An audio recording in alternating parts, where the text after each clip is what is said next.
Hey everybody, welcome back to another episode of the Music Den. I'm your host, Armando Venditti, hoping you guys are having a fantastic day and that you're looking after yourselves and one another.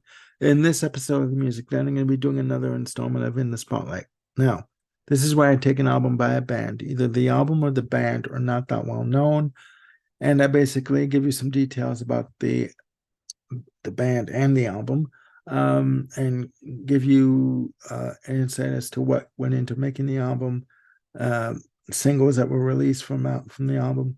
And if this is an album that you didn't know, hopefully that you've discovered some new music to listen to and enjoy. But for me, this is a bit of a turnaround on this episode.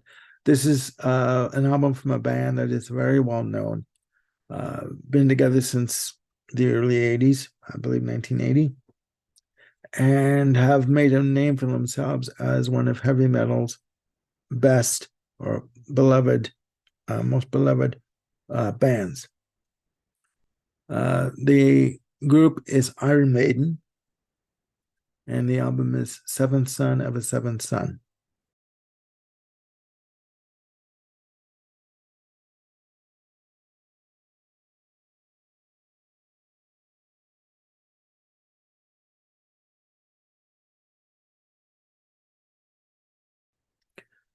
Now,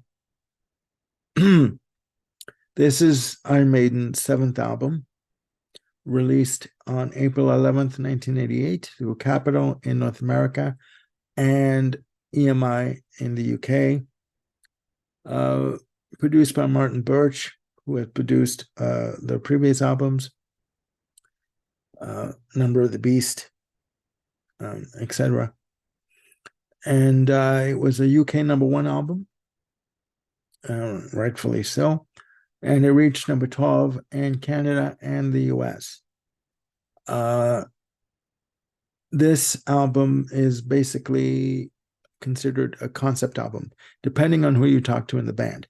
Um, Steve Harris, bass player, keyboard player, main songwriter, calls this a concept album. Bruce Dickinson, lead singer, calls it half of a concept album because, according to him, there is no central character that is linked throughout the entire album. Again, he calls it half of a concept album. And he basically said that these songs are about good and evil. And isn't every Iron Maiden album about good and evil? You know? The concept is based on a novel called Seventh Son by Orson Scott Card. And I will be getting that book in the mail today. For me, this is more of, to me, it's more of a melodic album. And please don't get mad when I say that.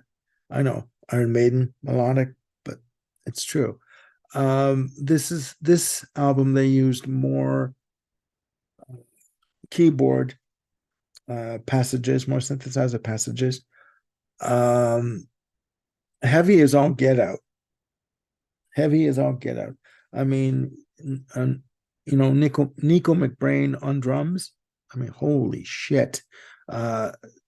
Fantastic drummer. For this album, I will, as I go through my notes here, you have Bruce Dickinson on vocals, Steve Harris on bass and string synthesizer. Try and say that 5 times fast.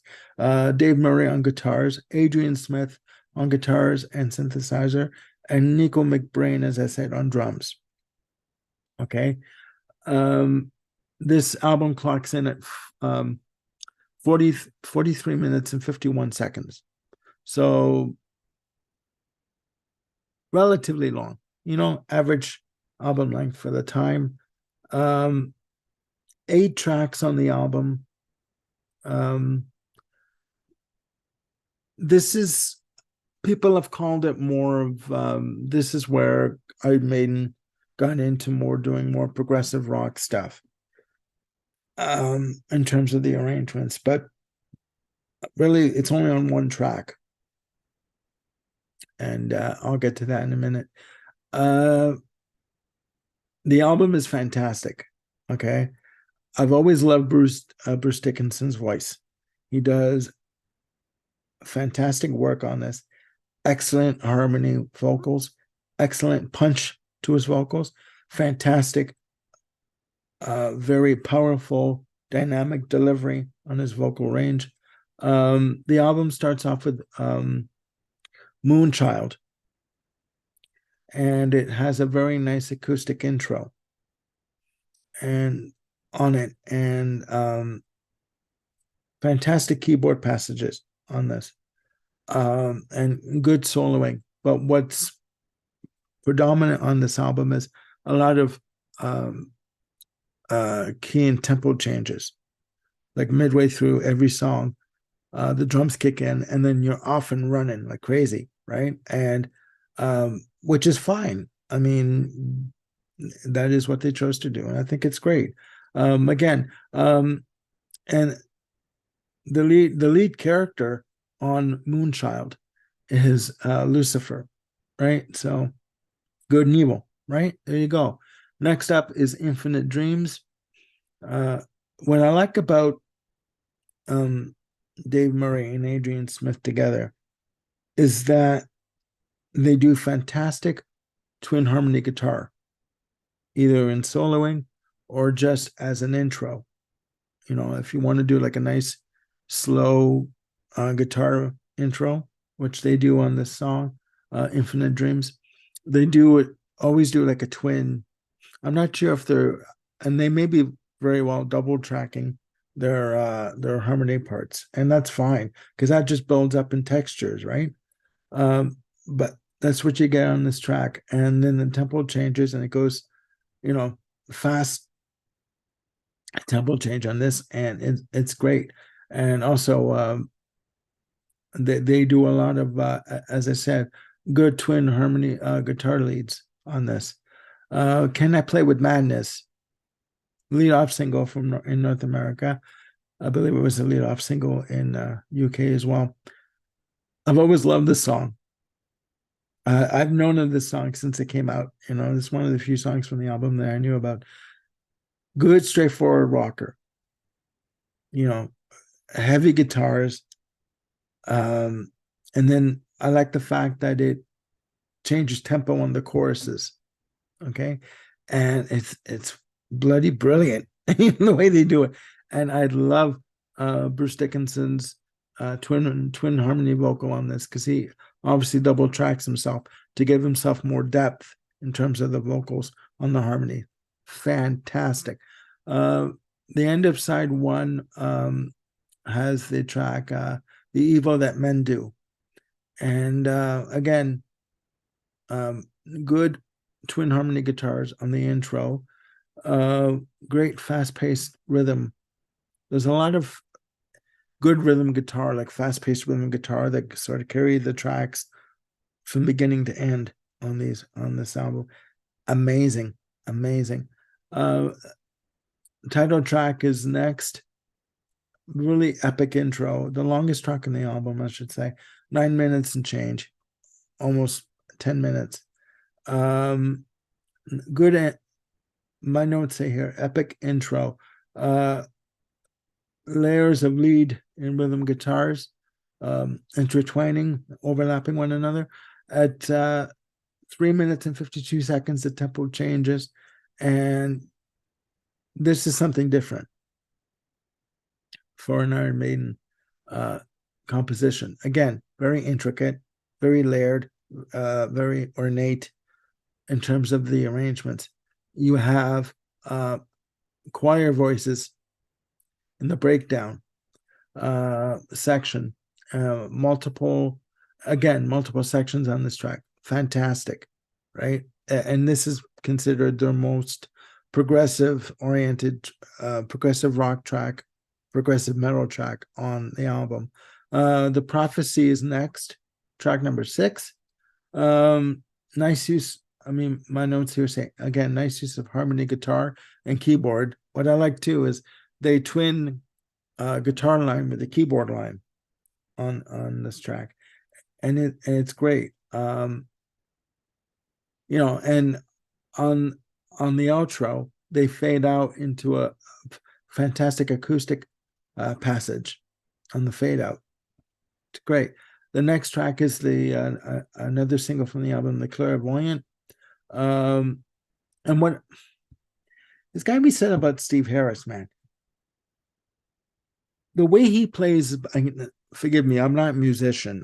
I can't use the technical terms, but the way he plays his bass, he's not just sort of like plucking with one hand, like just plucking one line on the bass. He's using multiple fingers to play multiple bass line, like multiple strings. So it's like very lyrical, like very sort of the only way I can explain it is if you listen to Ogre Battle from Queen on Queen 2, John Deacon plays the same way. He plays multiple strings with his fingers. So he's sort of running up and down the bass on the fretboard on the bass. And Steve Harris does that too on this. Fantastic. He does this on this track. He does it on Run to the Hills. He does this multiple times, and he's fantastic at it.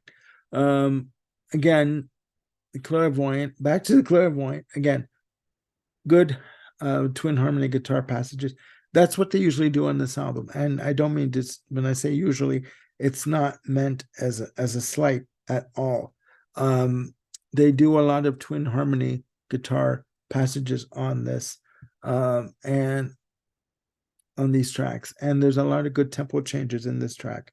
Last track on the album, Only the Good Die Young.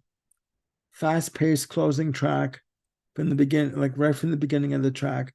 Again, great bass lines, good sort, as I said before about Steve Harris. And what I like about this track, this track and Moonchild at the beginning are the only tracks that are connected. They're bookended. So there's an acoustic outro. Okay.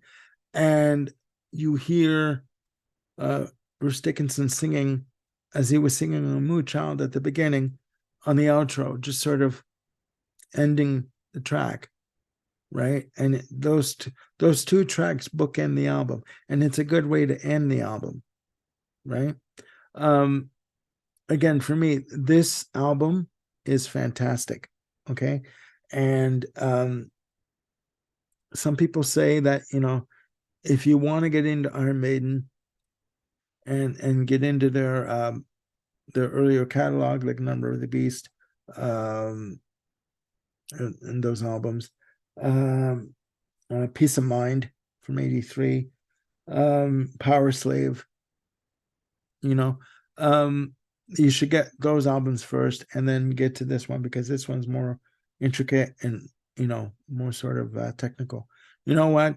I don't fall for that. If you want to get Seventh Son of a Seventh Son, because of the fact that it's considered a concept album, go for it. It's great. It is fan-bloody-tastic. You will love it. Okay? It is epic. It is grand, overblown, whatever word you want to use or adjective you want to use to describe this. It's a fantastic album. Please stream it online on YouTube. Let me know down there what you think of it, and put it in the comments, and yeah, click like and subscribe, and click the notification bell to keep yourselves on top of any new content that I've got coming up. As I said in my previous video, I've been given permission by Grant Arthur to announce that I will be making an appearance on Grant's Rock Warehouse. We're taping an episode on the Tea Party's fourth album, Triptych, their fourth official release through EMI. We're going to be discussing it. Tea Party for me always been a fantastic group, and Grant invited me back on the show. So we're going to be taping September 21st, and that will be airing in the coming weeks. I will be doing a show with Peter Kent from the Lizard King channel. Please check out both Grant's Rock Warehouse and the Lizard King channel. They are both great, and they have fantastic content. I will be doing with Peter Kent a episode on our top 10 Rolling Stones albums. So that's going to be a long one. So get yourself some food, something to drink, and sit back and enjoy. All right. So that's it for now. Again, have a good day. Look after yourselves and one another. And I'll be back soon with another video. Bye for now.